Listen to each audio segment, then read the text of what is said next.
Hello everybody, Nell here from the Four Corners, and welcome to a video talking about Ninjago's consistency and also how well it's able to plan for the future.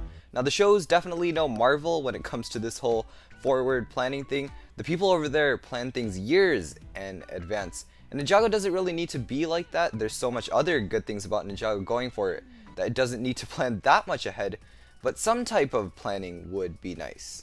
Before Season 7, they weren't really that great at it. Each season was pretty much in its own bubble, and it just felt like a new villain came every season just because the show needed one. After Season 8, they got pretty good at it, and now in Season 11, they're actually pretty consistent with it.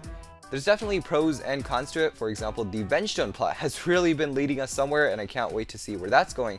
And there's so much references to the Vengestone thing, and at least they know where they're going in that direction. So when the season comes, it just doesn't feel like a season, but it feels like the season that they've been building up. Or in a sense, Nia going away was also built up because they gave her a lot of scenes, especially in Master of the Mountain, a lot of Jay and Nia stuff before she actually had to leave. We'll see where that leads up, but that to me is also a good use of forward planning because they knew where they were going. That's why a lot of people like Seabound, because Seabound doesn't end with a reset position where the ninja are all happy in the monastery, but it ends in a really big reset. Nia's not there anymore, and so much things are going to be different.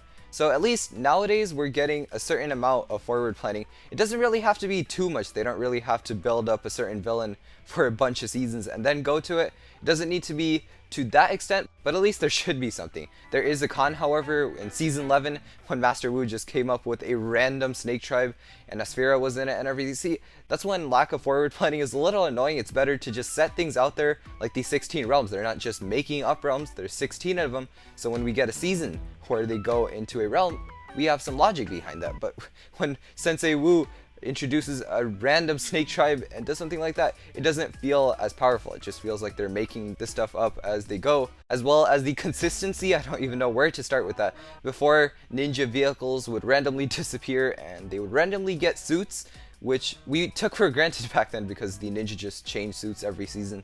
There was no explanation to that, but now the writers have actually taken liberty to go ahead and explain that and not just make it a thing that exists. It's not a hole anymore. So the ninja are in the Season 11 suits every season. I hope they would change, but at least that's a consistent aspect, as well as their vehicles being shown in the ninja garage and not just disappearing.